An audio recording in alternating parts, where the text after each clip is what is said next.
আমি দীর্ঘদিন প্রবাস থাকার পরে 2012 সালে এসে কৃষিতে যুক্ত হই।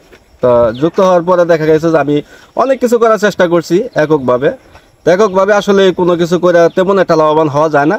তো আপনারা যদি আসলে কৃষি প্রজেক্ট করতে চান, এখন পরিকল্পিত কৃষি ছাড়া আসলে লাভবান হওয়া সম্ভব না। আপনারা যারা প্রবাসী ভাই আছেন, তো দীর্ঘদিন তো আর প্রবাসে থাকা সম্ভব না। তো আপনারা দেশে আসলে বলে দেখা যায় যে বাংলাদেশ কৃষি নির্ভরশীল দেশ। তো এখানে এসে সবাই অনেকে কৃষিকাজেই করে আর কি। সুপ্রিয় কৃষিপ্রেমী ভাই ও বোনেরা, যারা দেশের বিভিন্ন জেলা থেকে দেখছেন এবং দেশের অর্থনৈতিক চালিকা শক্তি, রেমিটেন্স যোদ্ধা, প্রবাসী ভাই ও বোনেরা, সবাইকে অন্তরের অন্তঃস্থল থেকে আন্তরিক শুভেচ্ছা ও অভিনন্দন জানিয়ে শুরু করছি আজকের কৃষি বিষয়ক প্রতিবেদন। বন্ধুরা, আজকে আপনাদেরকে নিয়ে এসেছি টাঙ্গাইল জেলার ঘাটাইল উপজেলার লক্ষিন্দর ইউনিয়নের বাসাবাদ গ্রামে। এই বাসাবাদ গ্রামের একজন তরুণ উদ্যমী কৃষি উদ্যোক্তা মোহাম্মদ জুয়েল ভাই, সে দীর্ঘদিন প্রবাসে থেকে দেশে ফিরে সে জমি লিজ নিয়ে সমন্বয় কৃষি চাষাবাদ এবং পরিকল্পিত কৃষি চাষাবাদ করে অনেক সফলতা অর্জন করেছেন। তার পরিকল্পিত কৃষি চাষাবাদ নিয়েই থাকছে আজকের প্রতিবেদন। তো চলুন শুরু করা যাক। আসসালামু আলাইকুম জুয়েল ভাই। জি, ওয়ালাইকুম সালাম। কেমন আছেন ভাইয়া? জি, আলহামদুলিল্লাহ ভালো আছি। আপনি কেমন আছেন? এই তো আলহামদুলিল্লাহ আছি ভালোই, আপনাদের দোয়ায়। তো কি করতেছেন? জি ভাই, এই যে পেঁপে গাছের পরিচর্যা করতেছি। আপনার ড্রাগন সাথে পেঁপে লাগাইছি পরিকল্পিতভাবে। এখন বর্তমান আসলে ড্রাগনের বাজারটা বর্তমান প্রেক্ষাপটে কিছুটা কম, এই জন্য আমি এই যে উন্নত জাতের রেড লেডি পেঁপে লাগাই দিচ্ছি। এখান থেকে যদি পেঁপে থেকে যদি আমি মানে যে খরচটা হয়েছে, ইনভেস্টটা যদি আমি উঠাইতে পারি তাহলে একটু ভালো হয়। এই জন্য আমি পেঁপেটা প্রথম লাগাইছি। পেঁপেটা শেষ হওয়ার পরে আমি ড্রাগন লাগাই দেবো।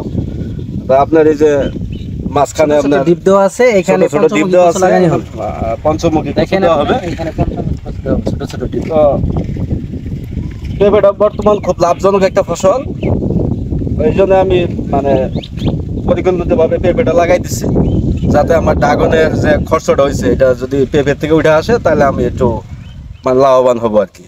পেঁপেটা শেষ হওয়ার পরেই আমি মনে করলাম যে আপনার উন্নত জাতের ড্রাগন আমি লাগাই দেবো ওই জায়গায়। তো প্ল্যান করা আছে। তো মাঝখানে আপনার এই যে ডিপ দিয়ে রাখছি, ডিপের মধ্যে পঞ্চমুখী কচু লাগামো ইনশাল্লাহ। এই যে একটু দূরত্বভাবে লাগামো আর কি। দেখা যায় যে কচুটা অনেক ভালো হবে এবং কি মানে 5-7 কেজি করে ওজন হইব। তো এখন বর্তমান যে প্রেক্ষাপট, জিনিসপত্রের দাম অনেক বেশি। পরিকল্পিতভাবে কোনো কিছু না করলে আসলে কৃষি খাতে টিকে থাকা সম্ভব না। কৃষি খাতে এই জন্যই মূলত আমি এই যে সিমেন্টের খামের মধ্যেই দেখেন এই যে উন্নত জাতের রেড লেডি বা গ্রিন লেডি পেঁপে লাগাই দিছি। তো পেঁপের বাজারটা এই বছর আলহামদুলিল্লাহ মোটামুটি ভালো গেছে। তো যদি বাজার ঠিক থাকে তাহলে দেখা গেছে এই জায়গায় আমি 1200 খুঁটি করছি। 1200 খুঁটিতে প্রায় আমার 7-8 লাখ টাকার মতো ইনভেস্ট হয়ে গেছে। তা আমি আশাবাদী যে এই পেঁপের থেকে আমার সম্পূর্ণ টাকাটা উঠে আসবে ইনশাল্লাহ। তার মানে আপনার এই পরিকল্পিত চাষাবাদ যেটা আমি বুঝতে পারলাম। তো আমি দর্শকদেরকে সহজভাবে বোঝানোর জন্য আবার রিপ্লে করব। মানে এই জমিটা হচ্ছে আপনার মূলত ড্রাগন বাগান। জি জি জি।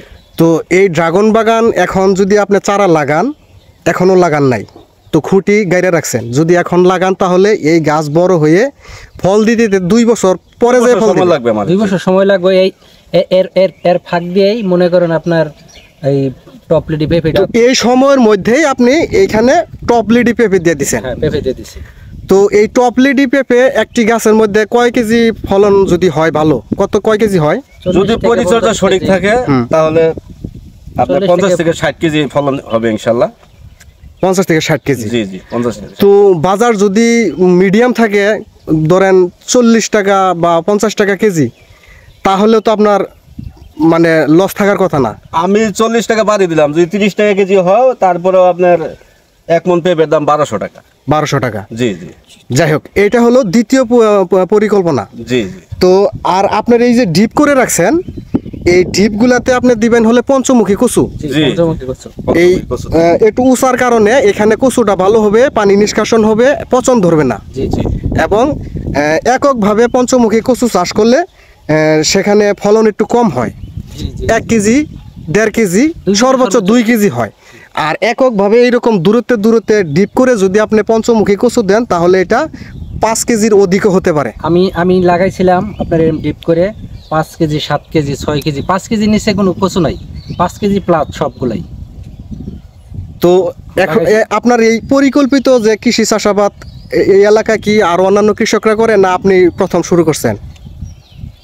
আমি তো মূলত মানে নতুন কিছু করার চেষ্টা করি, ঠিক আছে।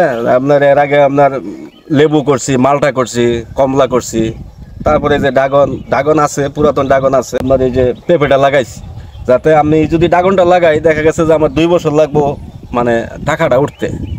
এই জন্য আমি পেঁপে লাগাই দিয়েছি। পেঁপে থেকে যদি আমার টাকাটা উঠে আসে তাহলে আমার জন্য একটু প্লাস পয়েন্ট। এই জন্য পরিকল্পিতভাবে আপনার এটা করা হয়েছে। আমি দীর্ঘদিন প্রবাস থাকার পরে 2012 সালে এসে কৃষিতে যুক্ত হই। তো যুক্ত হওয়ার পরে দেখা গেছে যে আমি অনেক কিছু করার চেষ্টা করছি এককভাবে আসলে কোনো কিছু করে তেমন একটা লাভবান হওয়া যায় না। গত বছর বাজার ভালো থাকে, আবার এক বছর বাজার কম থাকে। এই জন্য আমি পরিকল্পিতভাবে মিক্স যে চাষটা এটা শুরু করছি। তা আমি এই জায়গায় আপনার ড্রাগনের সাথে আমি পেঁপে লাগাইছি। আমি পেঁপেতে যদি লস খাই তাহলে দেখা গেছে আমার ড্রাগনে থেকে উঠে আসবো। আবার পঞ্চমুখী কচু করতে চাইতেছি, আমার কচুতে আসবো। যদি একটাই লস খাই আরেকটাই আমার উঠে আসবো।